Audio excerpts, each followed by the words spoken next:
نعم سرايا المرابطين استهداف الدبابة.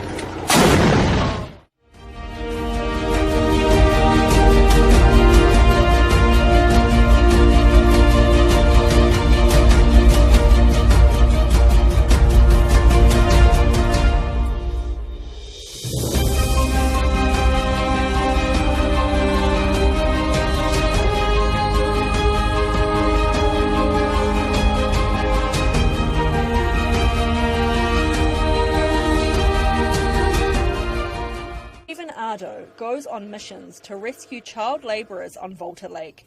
He thinks about his own childhood and being forced to work in Ghana's fishing industry. Ado says traffickers trick parents with false promises of schooling their children, then force them, some as young as 5 years, to fish. International Labour Organization member countries in early August ratified the worst forms of child labour convention, but Ado says more political will is needed to stop the problem.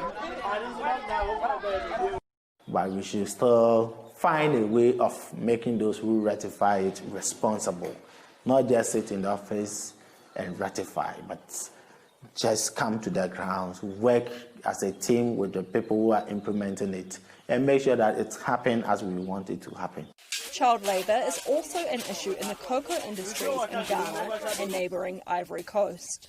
The International Cocoa Initiative works with cocoa communities to stop child labour through advocacy, education and livelihood support. Spokesman Prince Jamfi hopes the Child Labour Convention will spark more action from governments and the private sector. Now that every country has ratified this convention, we all have to double our effort in eliminating child labor in all our supply chain, in all our communities, in everywhere we have children. But children's place is not in doing activities that are hazardous. In recent years, Ghana has adopted policies to combat child labour, including building schools in cocoa communities and providing free school meals. Government has come out with a lot of interventions to address the issue of poverty and then the issue of illiteracy.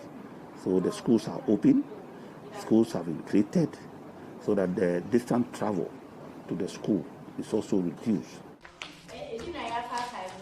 Ghana's Department of Labour says the efforts will pay off in the long run.